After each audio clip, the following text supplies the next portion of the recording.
এ যুবক তুমি কোন মায়ের সন্তান, তোমারে তো আমি চিনি না, তবে গভীর রাত্রে আমি দিল থেকে বলছি, এই জালেম উমর যদি শাসন ক্ষমতায় না থাকতো, তোমার মতো যুবক যদি শাসন ক্ষমতায় থাকতো রে বাবা, তাহলে এই দুনিয়াটা স্বর্ণের দুনিয়া হয়ে যেত। সুবহানাল্লাহ।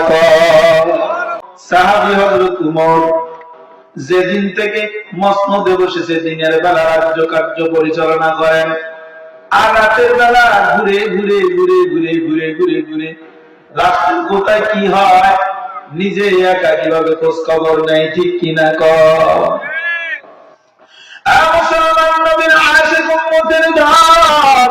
আল্লাহর বান্দা একদিন রাতে ঘুরতে ঘুরতে ঘুরতে ঘুরতে ময়দানের মধ্যে, চড়ার মধ্যে যায়, কান্নার আওয়াজ কানের মধ্যে পড়ছে রে বাবা। তাও আবার একটা সন্তানের কান্না, ছোট সন্তানের কান্নার আওয়াজ। উমর চিন্তা করে কান্নাটা কোথার থেকে বেশি আসে। একটা দুপা করে যাইতে যাইতে দেখেন চড়ার মধ্যে একটা তাবু লটকানো, তাবুর মধ্যে টিম টিম টিম টিম করে বাতি জ্বলে, আর বাচ্চাটা হলো করে কান্না করে। তাবুর নিকটে যাওয়ার পরে দেখেন বাতিলের মধ্যে কি যেন দিয়ে আগুন লাগায় দিয়ে যাওয়া যায়।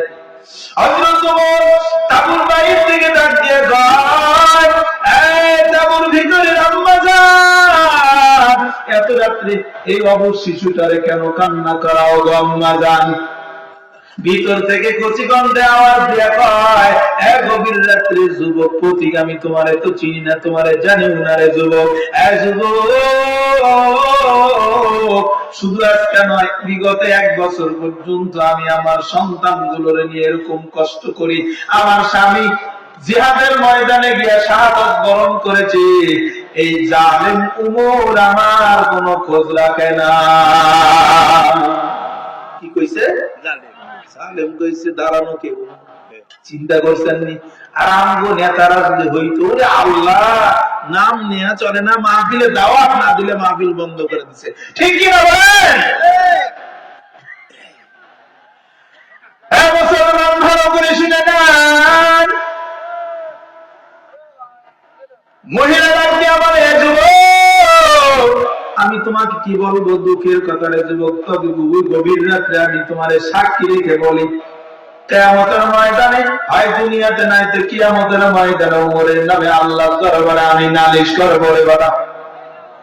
এই বাবা, তুমি সাক্ষী থাকো, গভীর রজনীতে জালেম উমর, আমি একজন শাহাদাতকৃত ব্যক্তির পরিবারের স্ত্রী, কিন্তু এই জালেম উমর আমার 1 বছর পার হয়ে যায়, কোনো খোঁজ খবর রাখে না। উমর ডাক দিয়া বলে, আম্মা জান, এই গভীর রজনীতে যদি কেউ তোমাকে একটু হেল্প করে, সাহায্য করে, তুমি গ্রহণ করবা, তথা আমি যদি তোমাকে কিছু দিই, গ্রহণ করবা নাকি? মহিলা ডাক দিয়া বলে, বাবা, এখন তো মরণ পাই, জিন্দেগি যাপন করছি বাবা, দিলে গ্রহণ করবো না, তুমি কি বলো?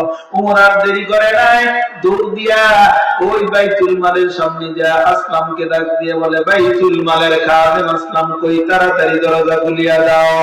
আসলাম ডাক দিয়া বলে, আমিনুল মুমিনিন, এত রাত্রে, গভীর রাত্রি 3টা বেজে যায়, কেন বাইতুল মালের দরজা খুলিয়া চান?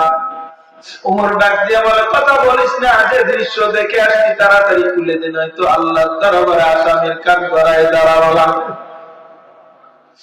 বাইতুল মালের দরজা খুলিয়া নিজ হাত দিয়া জৈতুনের তেল, গমের আটা, উটের গোস্ত বস্তা ভরাইয়া ভরাইয়া ভরাইয়া বাইতুল মালের খাতে আসলামকে ডাক দিয়ে কয়, আসলাম, তাড়াতাড়ি আমার মাথায় উঠাইয়া দাও। আসলাম ডাক দিয়ে বলে, আমিনুল মুমিনিন, আমি বাইতুল মালের খাদেম, আমি এগুলো পরিবহন মন্ত্রীর কাজ করবো, আমারে দিয়া দেন। উমর ডাক দিয়া বলে, গভীর রাত্রে আমি তোমার একটা কথা বলি বাবা, কিয়ামতের ময়দানে যখন আদালতে আল্লাহ আমায় হাজির করবেন, তখন কি তুমি আমার পরিবর্তে একটু দাঁড়াইবা? আসলামের জবান বন্ধ হয়ে গেল, মাথার উপরে আটার বস্তা নিয়ে পয়গম্বরের সাহাবী হযরত উমর সেই সময়ের বড় কিলা আর বীরের মাথার উপরে কেন রওনা করলেন। পিছন থেকে তাকাইলে মনে হয় উমরের মতো ফকির আর দুনিয়াতে কেউ না। আমরা কেমন দায়িত্বশীল হইলাম রে বাবা, ও বন্ধের বলে আম্মা জানলে বাবা জিরা যুবক ভাইরা প্রত্যেককে আল্লাহ পাক দায়িত্বশীল বানাইছেন। তাবুর কিনারায় যায় বলে আম্মা জান আমি কি ভিতরে আসতে পারি? ডাকতে বলে আম্মা জান তাড়াতাড়ি আটাগুলো খামির বানান, গরম পানি দিয়ে তাড়াতাড়ি খামির বানায় আমার দেন। আমি এই যুবক আপনার আটাগুলো রুটি বানায় ভাজার কাজ সম্পন্ন করি। সুবহানাল্লাহ। নিজ হাত দিয়ে উটের গোস্ত বানাইয়া রুটি বানাইয়া উটের গোস্ত সব টুকরা টুকরা করে সন্তানগুলোর মুখে যতই দিয়া সন্তানগুলো খায় আনন্দিত হয়। সন্তানগুলো যত আনন্দ পায় পয়গম্বরের সাহাবী হযরত উমর ততই কান্না করে ততই কান্না করে ততই কান্না করে। উমর ডাক দিয়া বলে আম্মা জান আপনিও তো অনেক দিন না খাওয়া, আপনি একটু খাও, খেয়ে ক্ষুধা নিবারণ করিয়া লন। খাওয়া দাওয়া শেষ করে যুবক এখনো উমর নিজের পরিচয় দেয়, বলে আম্মা জান আপনি যতদিন বেঁচে থাকবেন গো আম্মা জান আমি আপনার জিম্মাদারি নিয়ে নিলাম, আর আপনাকে কষ্ট করা লাগবে না। সুবহানাল্লাহ।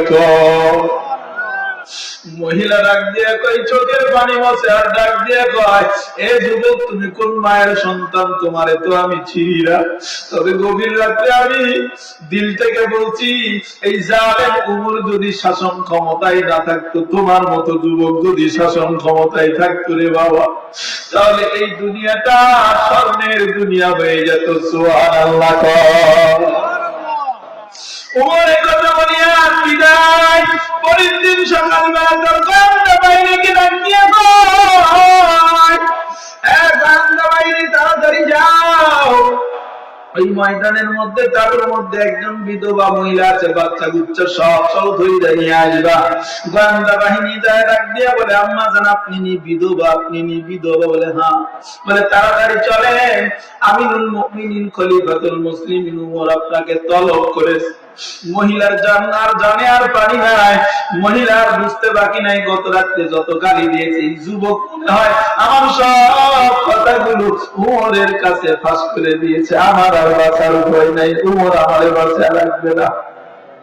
সন্তানগুলোরে কোলে ধরে ধরে ধরে আদর করে আর বলে বাবা চিরদিনের মনোবিদায় দেয়া যাও, আর তো দেখা হবে না, কারণ উমর আমাকে ফাঁসির মঞ্চে উঠাবে, আর বাঁচার কোনো উপায় নাই, রিহাই নাই। কান্না করে করে রওনা।